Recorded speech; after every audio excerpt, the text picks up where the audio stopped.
很高兴跟大家一起敬拜神哈。好，就是往下哈，这样这边我想我把今天的圣经解用课语再念一次哈，大家可以听一下课语。乃年嘅阿爸心呢啲人乃年如按到跟真言，相遇为人乃年，就应该标标各种嘅重担，然后产生乃年嘅罪，原来多大。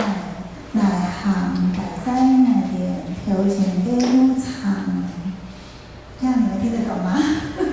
这个是客语圣经，对，其实，客语圣经是我们台湾的第3大族群。我们台湾就是，我们如果去坐那个火车、高铁、捷运，我们会听到第3种语言，就是华语，还有台语，还有客语，所以其实我们会常听到客语的。那今天的题目是应景精神啊。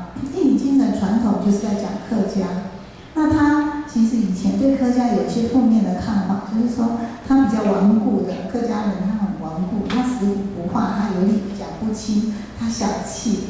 但是现在呢，我们讲的客家是新的客家意识已经抬头了，所以政府其实也蛮重视客家的，所以我们做交通工具就听到第3种语言就是客语。所以我现在可以问大家说，你堂也是吗？就是你听得懂吗？那个客语那个堂就是听的意思，你堂也是吗？你听得懂吗？那如果你说我听不懂，你说俺堂也是，就是我听不懂。那如果你听得懂，你就说俺是我嘛，俺堂也是，俺堂也是，讲快一点就是俺堂也是，对啊哈。我们在学很客语也是蛮有意思的啦，其实我觉得他客语是很有美感的。我是总会的客家干事，我叫赖德清牧师。他其实很好记的，因为赖清德赖清德很有名嘛，他很有名。我叫赖德清他是男生，我是女生就倒过来就可以了。对，所以是很好记的。我想今天很高兴跟大家一起来敬拜神，我们今天可以听一下故事。我们的时间很宝贵，我没有办法跟大家讲很多神学的分享。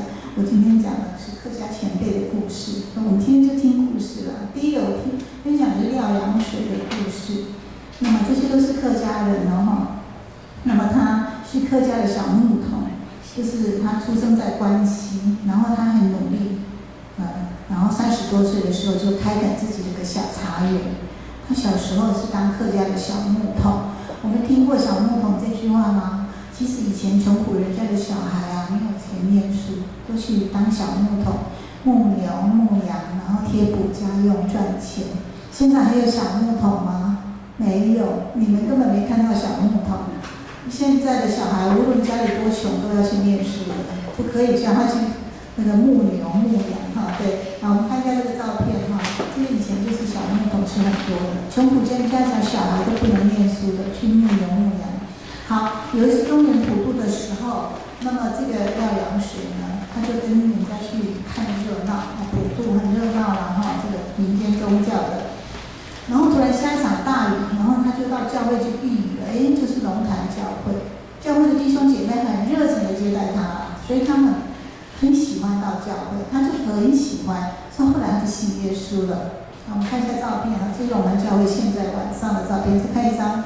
这是过去的龙潭教会，龙潭教会现在是客家中会比较大的教会。那么，其实我现在是分享，就是说，如果我们不管是什么原因，有年轻的朋友来跟我们在一起，那我们就是热情的接待他，希望他成为我们上帝的家的一份子。我们用我们的热情来接待他，就是这个廖阳水是到教会受到很热情的接待。好，廖阳水就成为一个应景的耶稣的门徒。这个应景的意思就是很坚持、很坚定这个应景。那么他就成为一个应景的耶稣的门徒。那虽然受到村庄百姓在客家庄很多人他信耶稣就骂他、排斥他，但是他还是非常的坚定，他有应景精神很坚定、坚持，而且传福音给做灵幼社，出车前带他们来做礼拜，出车前。我为了传福音这么努力的愿意付上代价的。我们传福音是要付上代价的。你要关心你的好朋友、你的亲人，你带他来教会，有时候你要去接他，有时候你去载他，你关心他，这就是为了传福音付上代价的。如果一个没有爱心的人，很难去把人家带到神的面前来。所以我愿意为神摆上你的心意、你的爱心、你的耐心。那我要跟大家讲，为什么客庄我们听到一句话说，客庄是传福音的硬土，硬土就是土很硬，不容易。为什么？你们去客家庄的地方会看到很多宗祠，像庙一样的地方，但是它不是拜神明，它是拜祖先的。那它上面写陈赖刘，那这个是姓陈的人把大家的祖先都放在一起，然后我们大家一起来拜。那像一个宗祠，也就像一个庙一样，但是它是拜我们的祖先。那如果香火的钱，这些费用就大家一起来分摊。那如果有人去信耶稣了，那你怎样？你是退出了吗？你不要付钱了吗？那很不高兴的。我们这样钱不是要多付了吗？所以我就很不高兴，会排斥。那么我们和乐闽就是我们闽南人也是会拜祖先，有那样的传统。所以你们到很多家里面会看到有一个神明桌，那个神明桌是拜祖先的，很多祖先的牌位。那如果你去信耶稣了，我把神明桌就收起来了，我们把它交给神了，神来照顾他们了，不用我来拜给他吃东西了，不用拜香火。那么左邻右舍会觉得那是你家的事情，他不会来骂你，来排斥你，因为那是你家的事情，因为神明桌是在自己的家里面，那客庄是大家把它集合在一起变成一个庙。所以有人退出会不高兴，大家这样听得懂吗？是这样的意思所以客庄信耶稣特别不容易，但是呢，客庄的前辈，我们的客家的前辈，一旦信耶稣以后，他有一个应景精神，他也不会轻言改变的，他有那个坚定的坚持的精神，他会继续的努力，他不会轻言改变的。好，这个廖良水，他这样子把自己的好朋友来讲邱阿婷的故事。邱阿婷就是刚刚这个廖良水的好朋友他就把他带来信耶稣了。各位弟兄姐妹，把你的好朋友带来信耶稣吧。他就是把他带来信耶稣。这个邱阿婷他也是一个地主，地主就是说他种茶的，他是种茶的。那他请很多人来摘茶，我们知道茶要摘茶，采茶姑娘唱山歌啦，就是这样的意思。但是他为了要传福音，他就告诉他们说，我们礼拜天都不要工作，我们都一起去做礼拜，让他工钱照付啦，工钱照付呀。这个老板好慷慨他不是慷慨，他是为了传福音，愿意付上代价，他愿意这样子努力，愿意这样付出，所以他就是这样子在传福音的。但是邱阿田呢，他自己信耶稣呢，连他家里的人都不愿意跟他一起来信耶稣因为我们知道在客庄信耶稣是很大的排挤跟压力的，所以那小孩也不愿意跟他去。但是虽然这样子，他还是很坚持，因为他有应景精神嘛。我们客家人脖子很硬很坚持，每天早晚有很长的时间来灵修祷告。好，我是邱阿婷的儿子的故事他有一天他的儿子突然就长了毒疮，这个毒疮很痛了。你知道我们现在都很年轻，我们知道吗？以前的小孩子为什么我们台湾卫生条件不好？以前的小孩要长头虱，你们有没有听过头虱被散布那个头虱是会传染的，那卫生不好，这个小孩得了头虱，跳到另外一个小孩身上头。所以呢，老师上课的时候就说，小朋友，我们这个礼拜大家都来讨散，这是老师发那个药给大家回去抓把那个头虱杀死所以你就知道以前这个卫生不好的，现在小朋友都洗得香喷喷不一样每个小孩子都洗得香喷喷的，所以那个时候也会长那个毒疮那个烂疮卵条以前的小孩这样看起来好可怜的毒疮这样。那么他的小孩长的毒疮呢很痛这个长的毒疮他爸爸说，我来请教会的传道为你祷告好不好？教会传道严宽怀传道，关西教会的传道，我请传道为你祷告好不好这个孩子就说好。各位弟兄姐妹，有时候我们身体健康的时候，我们要传福音很不容易，因为大家都觉得自己好厉害我身体健康，我就是上帝了，我不需要上帝心很硬像石头一样的硬。但是当我们是遇到了病痛、难过、忧伤、痛苦，我们就需要神的爱了。那个时候我们把他引导到上帝的面前，给他享受神的恩典，兄弟姐妹们的关系。因为那个时候他的心就柔软了，他的心就打开了。所以他爸爸说：“我请传道来为你祷告好不好啊？”他的小孩就说：“好啊。”因为他的毒疮很痛呢。然后神的神迹出现了，那个毒疮就这样好，感谢主，就这样好了。所以他的儿子就这样去受洗信耶稣了。那个他妈妈就是邱阿田啊，他爸爸觉得好棒啊！传道为我的儿子祷告，我的儿子得了医治了，哇，觉得真好啊！为人祷告祝福别人真好啊！他就问传道说：“我可不可以为人祷告啊？”这个传道说：“可以啊，不是只有牧师传道、长老才可以为人祷告呢。”他说：“我们每一个主耶稣的儿女，我们奉主耶稣的名，我们用我们的信心跟爱心，我们都可以为人祷告啊。”他就这样讲了。哇，这个传道，这个邱阿田好高兴啊！我就是要为人祷告。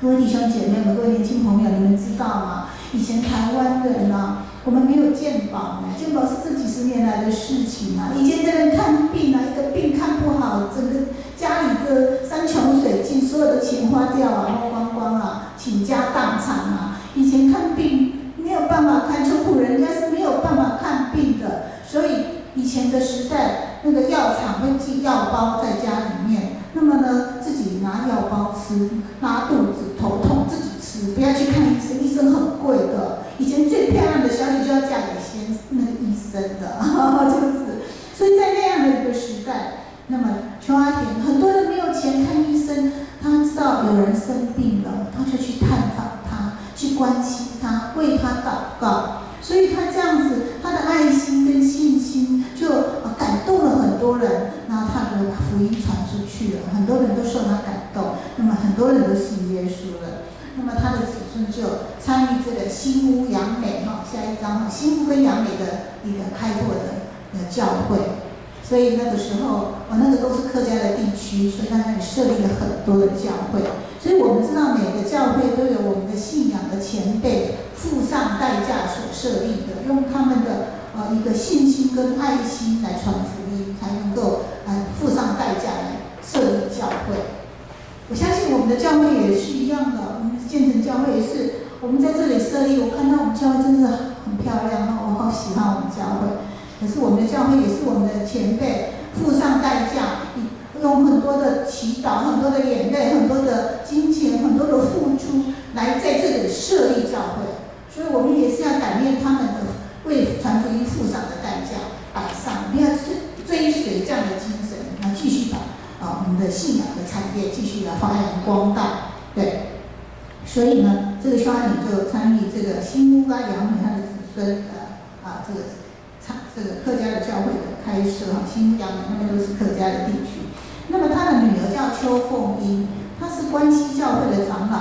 那邱凤英呢，这个邱凤英啊，他为了传福音，他们家很有钱，有轿车。各位弟兄姐妹们，轿车现在很多，现在都是汽车，所以都会塞车。可是以前有轿车不得了呢，是有钱人呢。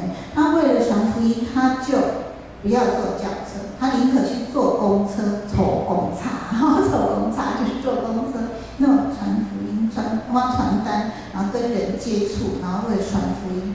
各位弟兄姐妹们，有时候我们认识的人，我们基督徒都认识基督徒，然后我们就很少跟外面的人接触，那你就没有机会传福音了。他为了要传福音，然后就是去发传单，然后接触人，然后把福音传给他。这也是我们可以学习的精神。好，我再来分享陈南奇牧师的武士精神。那陈南奇牧师他这个年轻人呢，他是客家的年轻人，他读我们的淡江高中，你们听过这个学校吗？淡江高中，那我们台北市的。那么他读高中的时候，他就听到福音，他就决志信耶稣了。那么那时候是日本牧师的统治时代，所以是日本牧师来问道理。我们信耶稣要问道理嘛，得力嘛，那就日本牧师问他的。他说，日本武士如果信耶稣，日本武士日本武士如果信耶稣的时候，长官如果反对基督教，因为兵器两万对敌都搞，就给他一把剑，说你要信耶稣，你要切腹自杀；你要信耶稣，你要切腹自杀，这样子。所以这个日本武士，如果他要信耶稣，因为他要服从长官所以长官如果反对，他就可以将他切腹自杀。那么这个日本牧师就问陈南旗这个年轻人，他说：“你有没有这种为主牺牲的精神啊？”陈南旗说：“我愿意。”各位弟兄姐妹们，我们现在在台湾啊，要为主牺牲生命，其实是很少有机会的，因为台湾现在是信仰自由啊。但是呢，我们不要忘记，我们为主，我们信耶稣的时候，我们告诉主耶稣说：“我也愿意为福音来付出，我也愿意为将自己的恩赐给神来使用，我也愿意将我的时间来摆上，我愿意为主来尽我的本分来服侍你，来传福音。”我们不要忘记我们这样的一个决志，我们对神所说的，我们所许的愿，我们跟神回应神的爱，我们所做的，我们所说的，我们所想的，不要忘记。我们来看日本女士图哈，他们腰插一把剑哦，对，那这不是只有跟敌人打仗，是为了他的清白，为了他的理念，为了他的信念，他也是可以切腹自杀了。哦，这个是日本武士的精神啊。好，那我来说陈南旗赤脚打做神学生的故事。那么他不只是成为一个基督徒，而且他还想去念神学院做神的仆人啊。那么他的父母就非常的生气，你知道我们客家人很重男轻女的，我们和乐里重男轻女，客家人更加的重男轻女，所以呢，这个男孩子是很宝贵的，怎么可以去念神学院呢？所以他妈妈就是在神学院开学的时候，就把他的鞋子把它藏起来了，而且叫他妹妹把他顾好，不要让他偷跑出去。各位弟兄姐妹们，我知道现在大家鞋子很多，你的鞋柜都摆不下，可是以前的小孩只有一双鞋子那都赤脚跑来跑去，打赤脚跑来跑去的，所以呢情况是不同啊。那么，可是这个陈南旗很想去念神学院，他就很迫切的祷告，求主为他开路。他妹妹看了就很感动，就想我要把哥哥偷偷的放出去啊。他就从后门把他偷偷的放出去，让他去神学院念书。可是妈妈把鞋子藏起来都找不到，所以最后他是打赤脚去当神学生的。这个就是陈南旗的故事。那么陈南旗后来毕业以后，在教会、在平地教会、在客家的地方、在原住民的地方都传福音的神跟他同在，做很好的工。我们看那照片，陈南旗跟竹南教会的青年，竹南这个地方都是客家的。竹南牧师。陈南旗牧师跟他的小孩，他的女儿嫁给那个之前头城教会的陈永光牧师。那陈永光牧师去年才退休，那么陈南旗牧师他4、5年前才过世，所以我都是讲近代的人的故事，不是讲很久很久的，没有，不是，都是近代的。好，再来我来讲我们家的故事。我们家的故事我可以讲最详细哈。对，我的祖父，我的曾祖父叫做赖相。赖港是赖港哈，香港的港，赖港曾祖父。那么他是住在嘉义溪口的客家人啊。以前嘉义溪口都是客家人啊，结果现在都被河乐化了，被同化了，所以客家人都讲河乐话，这个是很危机哈。对，那么曾祖父是赖港，赖港。那他生了一个儿子，他把取名叫赖相，这样你们听得懂吗？香港的港。然后取名那个儿子都把3点水去掉了，就变成巷子的巷，这样你们听得懂吗？这个儿子赖港生了一个儿子，取名叫赖相，所以这个笔画变少了，感谢主。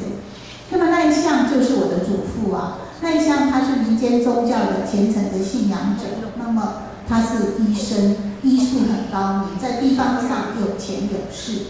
那么那个庙如果有事情庙呢，他就去帮忙扛轿那个神轿要出巡，他去帮忙扛神轿，所以他是信仰那个民间宗教很虔诚。那么那时候马偕博士已经到台湾传福音了，他都没有，他就不喜欢基督教，他说基督教没有拜祖先，他不喜欢这样子。那么所以我们家跟基督徒是没有关系，跟主耶稣也没有关系的。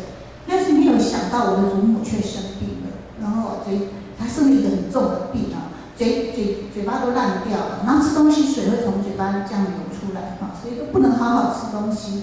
那么他自己是医生我的祖父没有办法，然后又找很多医生也没有办法，所以他就很愁苦，坐在那个客厅那边，在那边很愁苦。那个时候就有人来告诉他说：“赖先生，你要带你的太太去那个台南看那个鼻子尖尖的外国医生很厉害，懂人家就是外国鼻子尖尖的那个医生很厉害。”所以我的祖父就带我的祖母坐那个普通车，以前没有自强号，坐普通车从嘉义坐到台南去看医生。那原来那个鼻子尖尖的外国医生就是宣教师，那么他们从很远的地方牺牲他们很好的生活，来到台湾传福音。那他们就是做医疗的宣教。各位弟兄姐妹们，我们台湾基督长老教会对台湾是非常的有贡献的。我们这些西方的医院还有西方的学校，都是从台湾基督长老教会借着这些宣教师到台湾来设立的、传过来的。所以西方的这种学校，像长荣理中、长丰学，这些最早期学都是台湾基督长老教会设立的。新楼医院、马街医院，这个都是台湾基督长老教会设立的。所以我们对台湾是非常有贡献的。好，那么这个医生帮他看病就是一个外国的医生，帮他看，叫周慧玲周慧玲她是医生也是牧师，帮他看病。然后他说你这个病是一种嘴巴的癌症，脆折的，这种嘴巴的癌症，它是绝症，没有办法治哦。但是呢，我会尽力的帮助你。然后他把福音传给我的祖父，说我们的身体会衰败，我们的人生是短暂的，肉体一定会衰败的。但是我们要认识那个创造宇宙万物的神，就是上帝。我们要信靠他，我们会有永生的盼望。我们在主的里面，我们将自己的我们所有的艰难困苦，我们的困苦交托信靠给神。他就要把这个宝贵的福音传扬给我的祖父。那么我祖父是一个很铁齿 T 台湾话叫 T， 就很铁齿的人，怎么有那么容易相信耶稣呢？但是宣教师传福音有耐心，有爱心，耐心、有爱心、有信心。我们知道台湾那个时候是那个生病的人只能吃粥、吃糜，你知道听得懂吗？粥吃粥。现在有一罐一罐那种营养品你们到医院有看到吗？那个屈臣氏有卖一罐一罐的那个什么？里面营养素、矿物质、维他命都有了，喝下去都有力量了。以前没有这种东西，以前生病的人只能吃粥，粥有营养吗？没有，不能吃好好吃东西的人只能吃粥。那么那时候宣教师就从国外进口这样的营养品来给我的祖母吃，非常有爱心，每天来盼望他，为他祷告。所以我们传福音也是需要有这样的一个信心、耐心、爱心来表现。所以我的祖父就非常感动。他说基督徒是很有爱心的，不是想的是不孝不义的这样的人虽然没有拜祖先，但是很有爱心的，所以他心里很感动，他的心就慢慢打开了，他的心就慢慢柔软了。好，我们来看一下这个周慧玲这个宣教师，他是台湾肺结核医治的先驱，英国的宣教师。这些宣教师他们牺牲他们很好的文明的生活，因为那时候台湾很落后牺牲他们的文明的生活来到台湾，然后做医疗的传道，帮人看病，把福音传给他们。我们真的要再一次的追随这样的精神，纪念这样的宣教师这种精神，传福音的精神，美好的脚踪，真是让我们能够效法。好，宣教师就鼓励我的祖父他说：“我为你祷告，你愿意说阿们？阿们是什么意思就是诚心所愿。”他说：“你心里要相信耶稣，然后你要回应神，那这样的祷告才能够神才会听你的祷告你要从心里面来回应神。那我为你祷告，你说阿们，阿们就是相信，从内心里面相信来回应神，然后神会听你的祷告，这个祷告才会成就。各位弟兄姐妹们，每个礼拜天我们的牧师、我们的施会者带我们祷告。其实，在我们祷告的时候，我们是要很专心的听，然后从内心里面来回应神，说阿们。这个阿们的意思就是诚心所愿，这样的祷告就是我心里所愿意的。当我们这样回应神的时候，这个祷告就会成就在你的身上，这个祷告就跟你有份了，它就跟你有关系了，跟你连结了。如果有人带我们祷告，然后我们在想东想西，想我今天晚上要吃鸡腿饭，明天要去哪里玩，那么这个祷告就跟你没有关系了。所以这宣教师说，你要用你的信心来回应神这个祷告才跟你有关系，才会成就在你的身上。所以我的祖父祖母考虑了3天3夜，后来就决定信耶稣了。考虑了3天3夜，就决定信耶稣了。这个宣教师为他们施洗，为他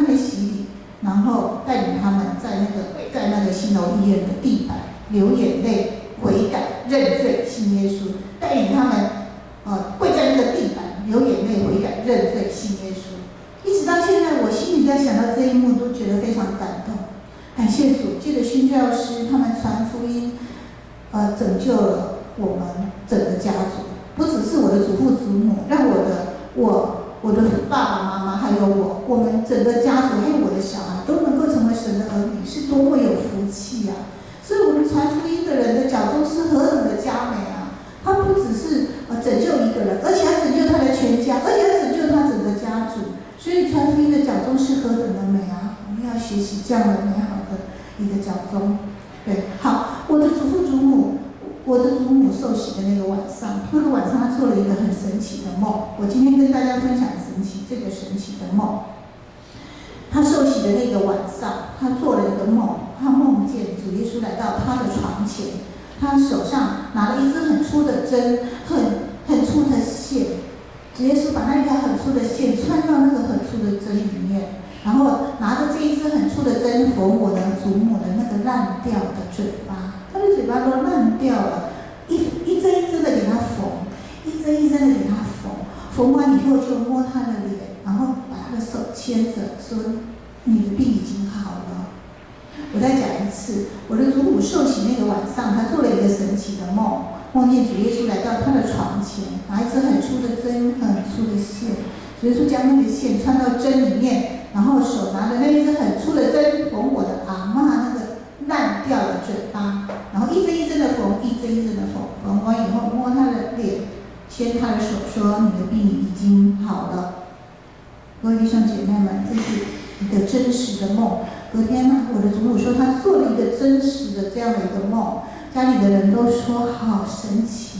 但是呢，你的嘴巴还是烂烂的啊，这只是一个梦吧。但是从那一天开始，我的祖母干掉那个烂掉的嘴巴就一天一天的干了，它本来都湿湿的、烂烂的、湿湿烂烂的那个嘴巴就一天一天的干枯了。2个月以后，他的病就完全的好了。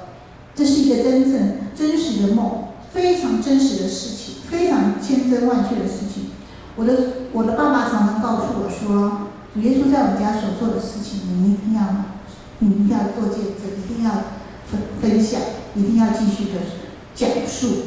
好，阿嬷得到医治的时候已经39岁，我祖母得到医治的时候已经39岁了。那么她病好了以后，她又怀孕了，她又怀孕了，生一个最小的儿子。她40岁又生了一个小儿子。各位弟兄姐妹，40岁再生儿子，就算是现在也是不容易啊！感谢主啊，生的那个儿子就是我的爸爸，他生个小儿子就是我的爸爸。我爸爸后来又生我嘛，后来我又生2个女儿。那我们都说，如果祖母没有受到医治，就没有我们。所以我们是恩典的礼物，我们是上帝恩典的礼物。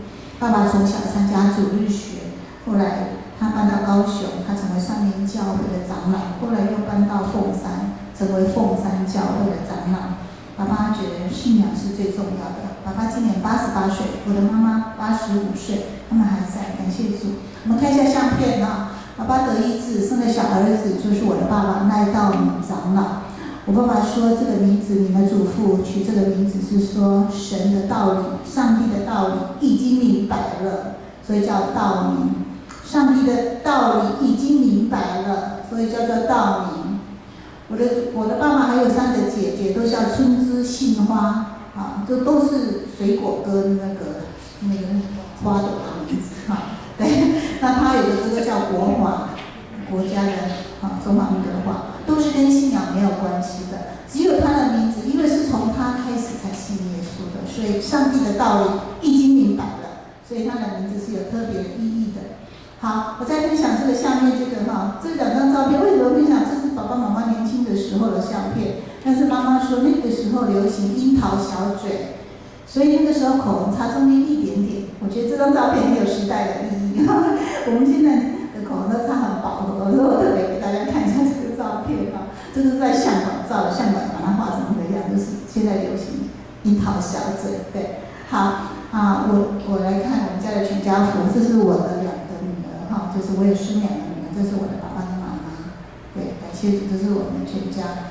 那我先生在9年前的国道3号的高速公路的走山事件来过世了，所以这相片里面没有他哈。我们看下一张照片，这个是9年前的高速公路的走山事件，在七堵四段的走山事件，我先生在那个事件中过世了，所以我们的全家福就没有他了。对，你再看下一张哈，这是在过世前的一个月过年的时候的我们的全家福。对，但是主耶稣仍然保守我们能够继续的服侍他。我的女儿嫁给那个牧师，她现在成为牧师一样，感谢主，我们可以继续的服侍神，因为神带领我们，给我们力量。好，我们看一下下面的这就是我2个女儿哈，所以我都说我有2朵花这样子。好，我再讲一下哈，我们时间很宝贵。我的祖父受上帝的圣灵摸到了，所以他觉得这是又真又活的神，他非常宝贵这个信仰，他不要做不清不楚的基督徒，他很认真读神的话，神的灵也跟他同在。他信主以后，从溪口坐50分钟到民雄教会做礼拜，走很远去做礼拜，早上做一场礼拜，然后下午呢，大家在那边吃咸粥，下午又做一场礼拜，心满意足的走回去。他把左邻右舍都带过去了，带了20个人，说他是溪口部队，所以这么认真的传福音，这么认真的享受了这个敬拜，所以我们要学习这种精神，享受敬拜。早上敬拜一场，下午又敬拜一场，心满意足的走回来。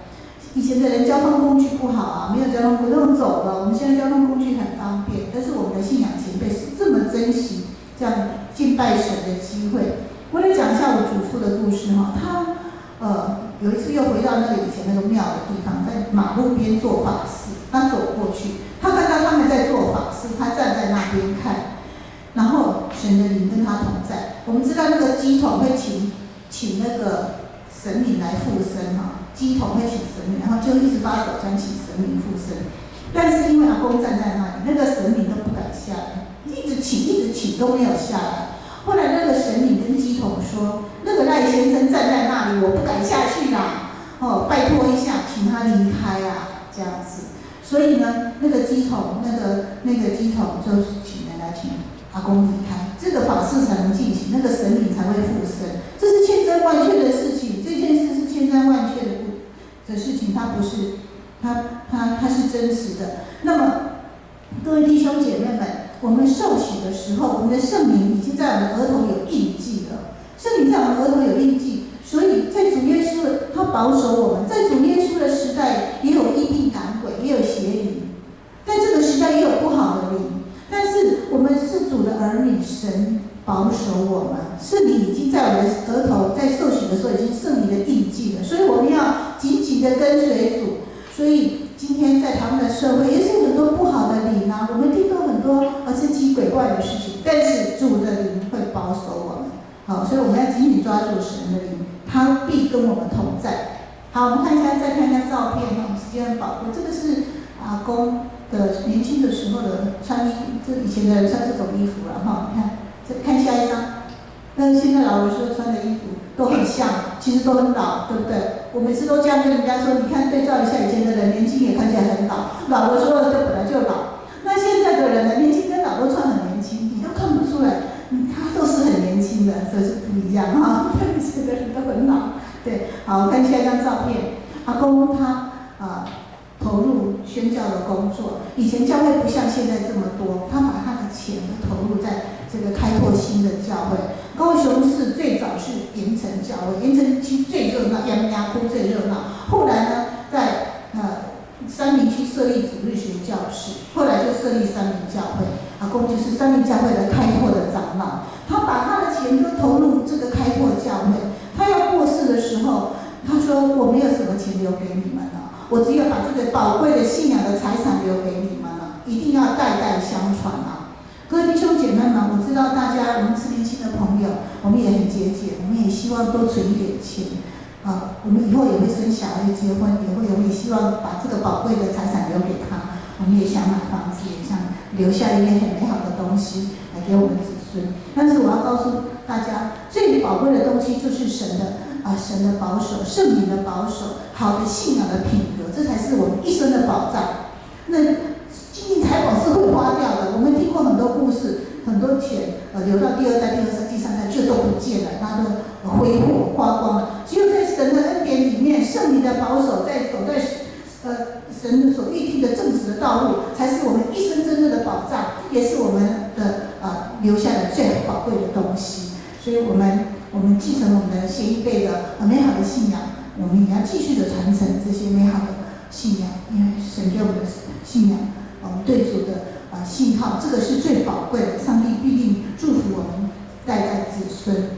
好，今天跟大家很高兴来分享客家的信息哈，我们时间已经差不多了。其实无论是客家或者是平地，我们都是一家人。我们知道客家离开客家庄就到平地教会聚会了，所以每个教会都有客家人，他没有告诉你，你还不知道呢，其实他就在你的身边呢。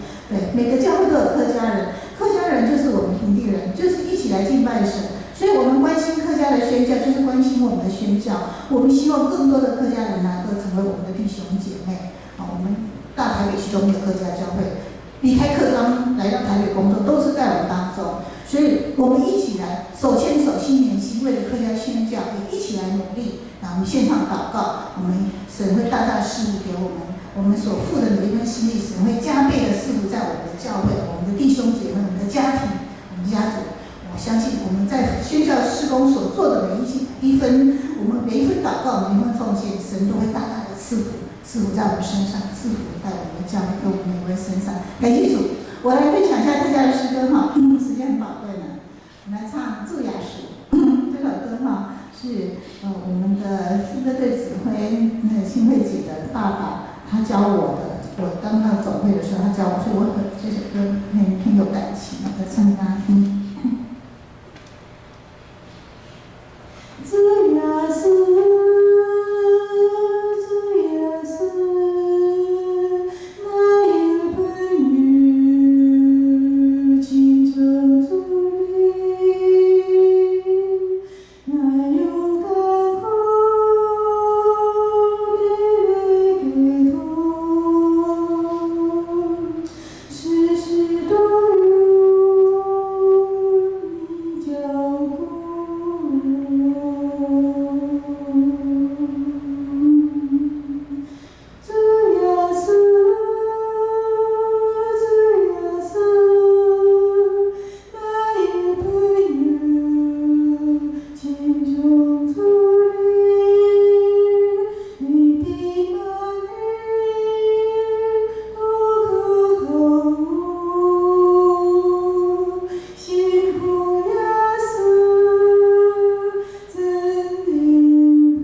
故事，再次激励我们。